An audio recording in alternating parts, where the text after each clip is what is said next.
This is The Strange Recital, a podcast about fiction which questions the nature of reality.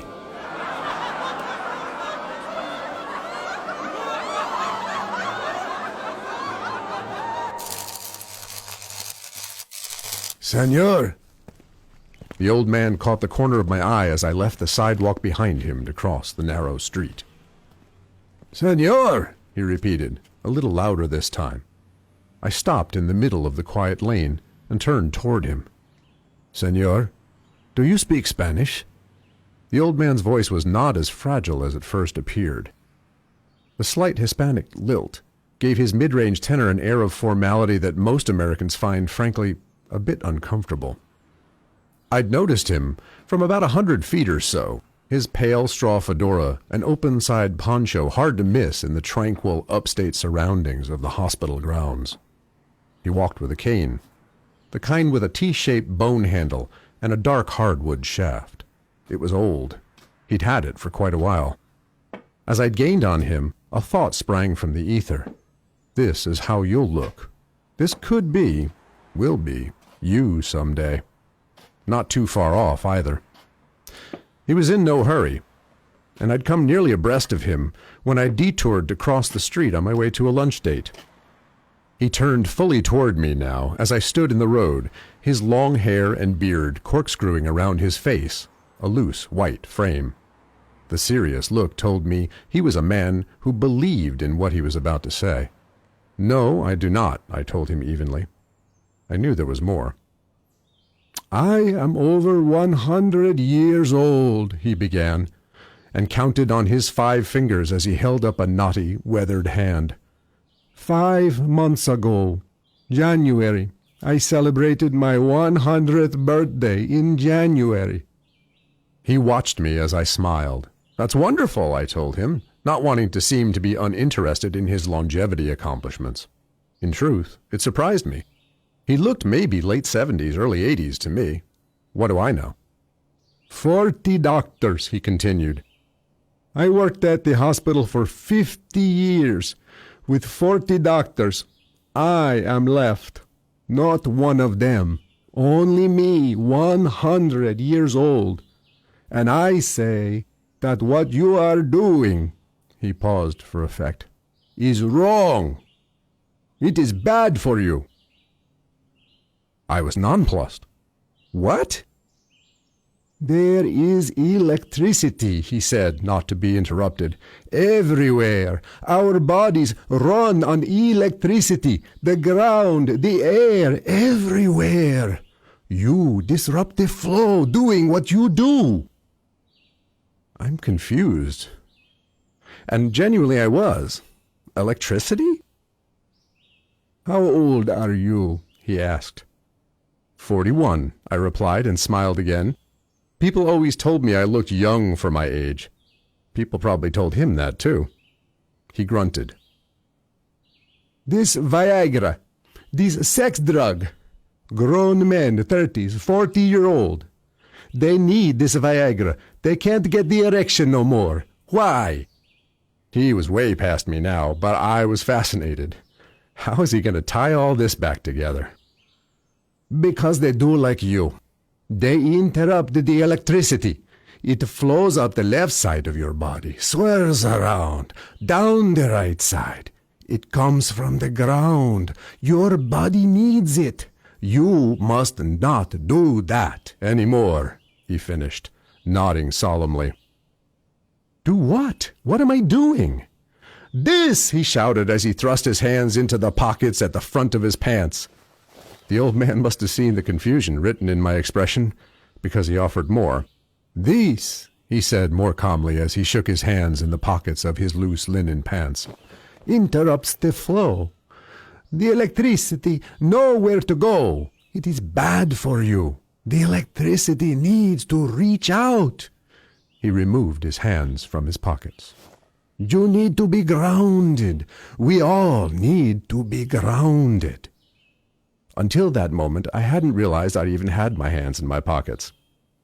I looked at his brown eyes. They seemed part of the younger look of the man, even buried as they were among the wrinkles of a sun-weathered face. He wasn't kidding. I took the hands out of my pockets. The man smiled. "I am a Mayan Indian," he said. "My people know about these things. We have known about the electricity for hundreds of years. We are strong people.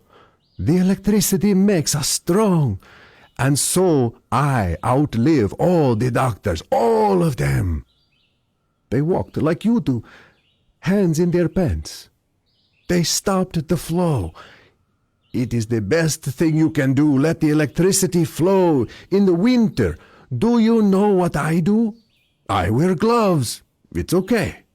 But I never put my hand in my pocket unless I need to get something out. In, out. That's okay. What you were doing," he pointed a crooked finger at my hips, "is not." "Thank you," I said. I didn't know such a thing was bad for me. "I will consider your advice." "You keep your hands free. The electricity will swirl," he demonstrated as he moved his hand in circles around his chest. "And you have no problems like those Viagra men. You get the erection." He turned to continue his walk. Then he turned back. "Remember," he said, "remember the electricity. You have a good day." He walked away, at his snail's pace, down the sidewalk as I finished crossing the road, my own gait slower, my gaze more thoughtful. I could smell the blossoms of an apple tree as I passed it, their white petals in bloom for just these few days. Maybe he was mad. This was a psychiatric hospital, after all. He might have just been another patient. Or maybe he was a 100-year-old Mayan. My hands swung freely as I headed for lunch.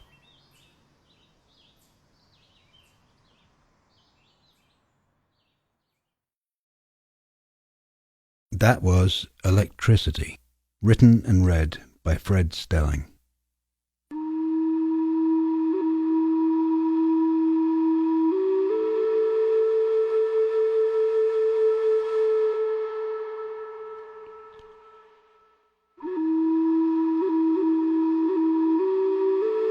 You know, I played this music because the old man in the story was Mayan. It was an obvious choice. But now it seems too literal. There's nothing wrong with the music. It's quite nice, actually.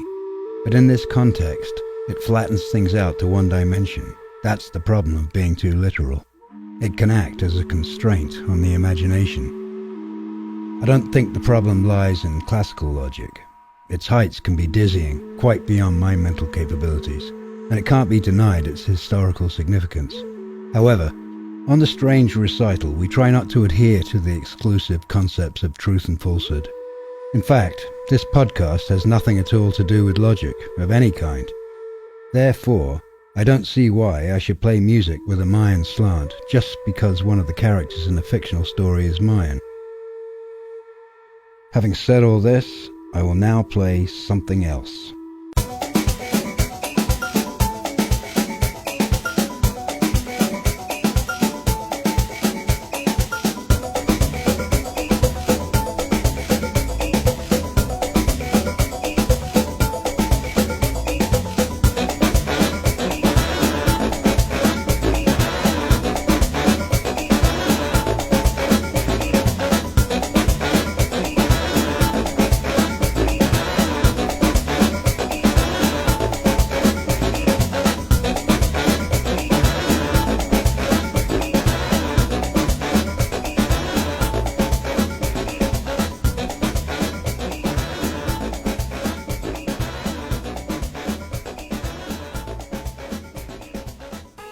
Fred, thanks for joining Tom and me in the studio today. My pleasure, Brent. It's really, really fun being here. I'm having a great time. Great. Well, we have a few questions for you. Hang on a minute. Hang on. There's some kind of hum I'm hearing. Do you hear it? Not really, but your ears are much better than mine. Trying this noise filter. Doesn't seem to make any difference. It's low. I don't know, maybe a ground hum or... Hang on. Alright, let's just go with it and I'll try to fix it later. Okay then, on we go. Fred, I know you have a job that keeps you busy, traveling many places. How do you find time to write? I've thought about that question. Actually, you'd be amazed at the amount of energy that you get going from place to place. All the different people, all the different places. It actually helps. It puts me in a place in my mind where all of that juice just kind of charges up the story ideas. So it's a good gig. Wow. Well, that writing thing, it's always a challenge for me. Hang on a minute, guys. There's just a little problem here. Aside from the tech problems, I realized I left the window open in here, and I'm getting a car. So I heard that car. Hold on. Maybe we'll use that. Yeah. Was it an electric car? Yeah, right. Okay, try that.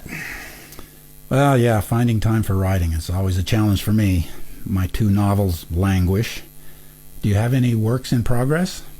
Yeah, I'm doing some research right now on the rivalry between Nikola Tesla and Thomas Edison, and I'm thinking I could craft that into a story that might even involve a wrestling match to decide the kind of AC/DC question.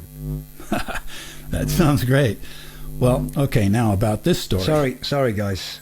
I'm getting this weird sound, and I'm looking at the waveforms and seeing some jagged lines on the oscilloscope here. So, I don't know. It's got to be a ground loop.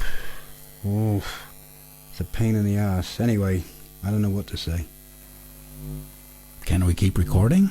Yeah, okay. Let's just try. Let's go on. Okay. Well, Fred, what was your inspiration for this story? Does it have any basis in fact? I think that depends on how you relate fact to fiction. I got stories when I was a kid. My mother used to tell me that when I was a kid, I used to stick my fingers in sockets. And I don't know if that's a direct relationship or not, but it's there, and maybe it was a spark for the story. I actually did meet a guy like this, though, once, so that was real. Well, I was a little disingenuous in asking if it has any basis in fact, because actually I think so-called fact is a highly suspect concept. It's all just interpretation and consensus. Even repeatable scientific experiments are contaminated more than we admit by confirmation bias and the observer expectancy effect, not to mention the vast amount of information that we don't know. So theories and the resultant facts are based on an incredibly limited foundation, human perception. What do you think? Well, I'm not sure I agree. But I would say, Shit. What the hell? God, I hope that didn't fry the studio. Hang on a minute, hang on. God, everything seems all right. wow, sorry about that. Well, it's not your fault. Well, Or is it? sometimes this happens when I get a little excited. Electricity. No way. You mean like in the story? Well, yeah, the old guy was right. I haven't had my hands in my pockets in 15 years. You're like a walking power plant. Yeah, and an honorary Mayan shaman, and no Viagra needed. You're dangerous. That's what you are. I think we better call this off. I'd like to keep using the studio. Okay? Damn. All right, I guess so. Thanks, guys. Well, thanks anyway. And get the fuck out of here.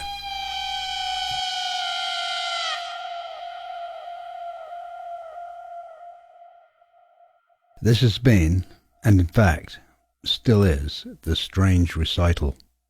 The website for this podcast is thestrangerecital.com. There you can peruse the codices, among other things. The music on this episode was Mayan Fire Flute by Xavier Quijas Ixayatl, and I'm no doubt mispronouncing that. My apologies, Xavier. You also heard Hot Salsa Trip by Arsonist. This story was originally published in Prima Materia Volume 2. This is episode 17071. Until next time, goodbye.